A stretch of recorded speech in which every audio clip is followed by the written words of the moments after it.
Okay, this is pumpkin that we freeze-dried. It's just freeze-dried pumpkin. There's nothing in it. I had already pulsed some of it to making a powder. And we'll use that for soups and pies and flavorings. So now Daryl's gonna pour them in.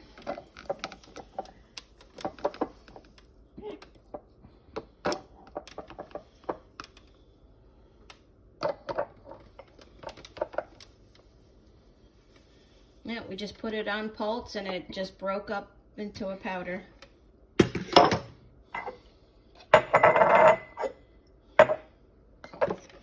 And we still have a little more left to pulse, but you don't really need to see this all. Just a bunch of noise and it's just going in there, pulsing inside.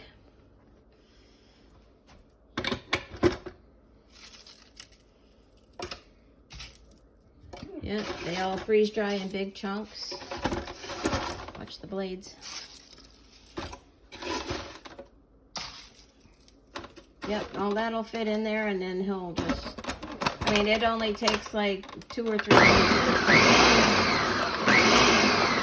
You know, quick and easy.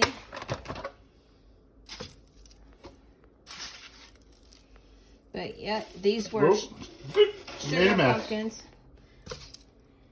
These were sugar pumpkins that we actually bought in New York. Massachusetts. Massachusetts, yes, that's it. When we were visiting Karen and Ken and Roger and Rick. I made a mess. It's okay. It's just a few little crumbs on the counter. Trust me, I've seen worse.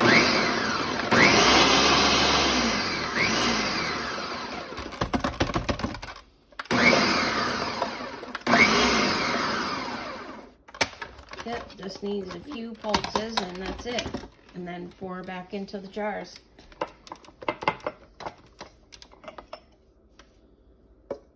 I think we might need another one.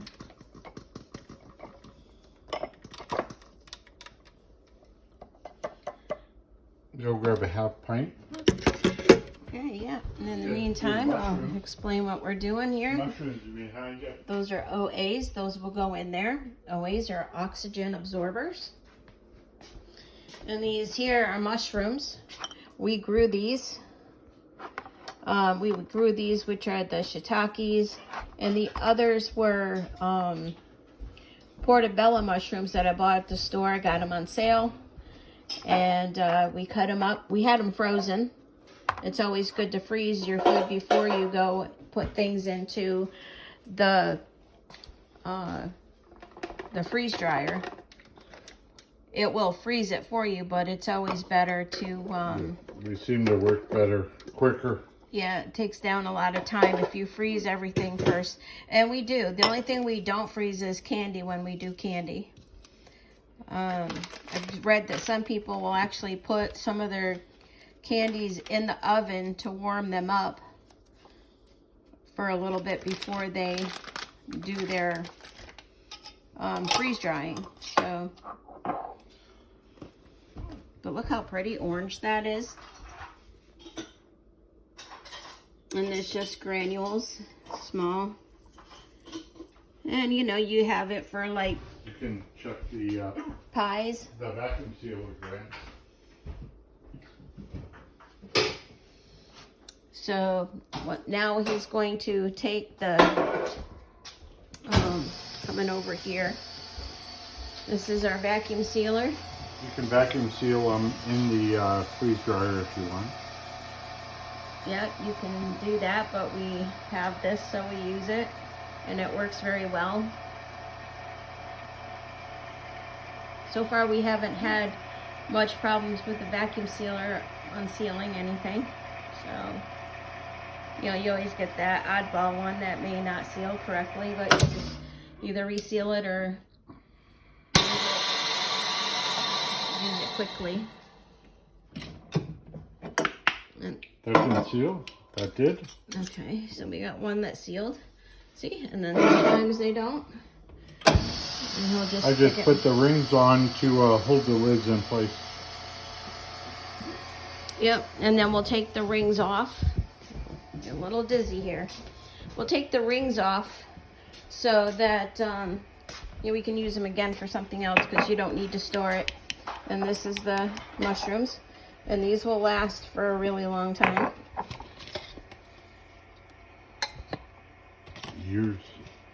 Years and years, because they're vacuum packed. No air can get in there, but what the air is in there. So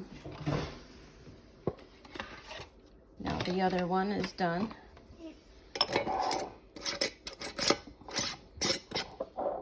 Just finger tight. Doesn't need to be, wrenched down or anything. Just holds the lid in place. You want these 2 jars? Yes, please. So I'll take these over. So excuse the rattling of the camera. So I should say shaking of the camera. And there he goes. He sticks them in there. It counts down.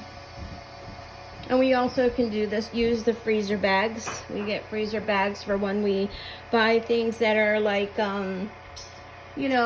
bulk chicken or beef or hamburger, that kind of thing. And we just, Put the Mylar or these in Mylar bags. Yeah, we could have put them in Mylar bags, but we have these jars, so why not?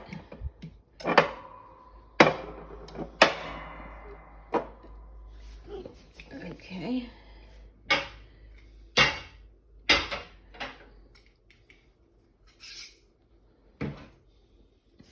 He's just putting the lid on that. There's that one. Did you have an extra lid? There you go.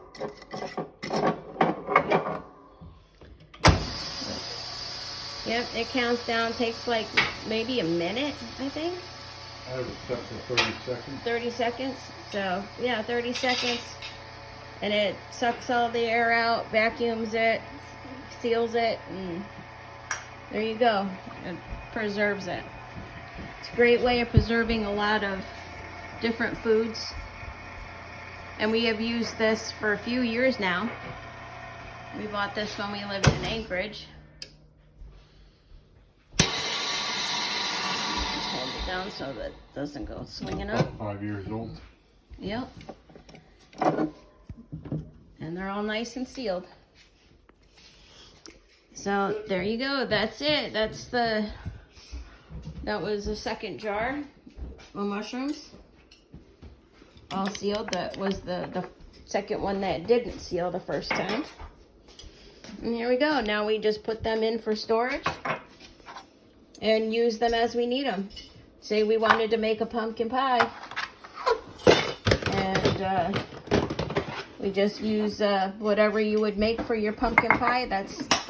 You just reconstitute it with water.